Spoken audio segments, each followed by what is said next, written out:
that you can see a phone in my hand. This phone is Itel S25 Ultra.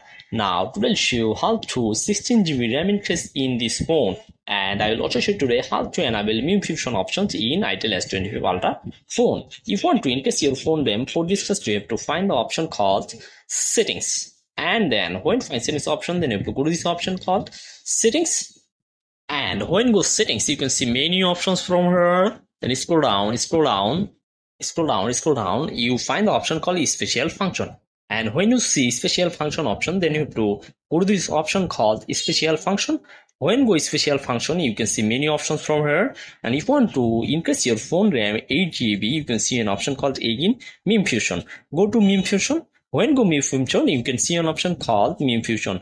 You just turn it on this option called MIM Fusion. When you turn it in this option MIM Fusion, you just select the text your virtual RAM at 8GB. When you select the text 8GB, you can see an option activate and restart. Click on activate and restart, and your phone RAM increase 8GB and total 8GB.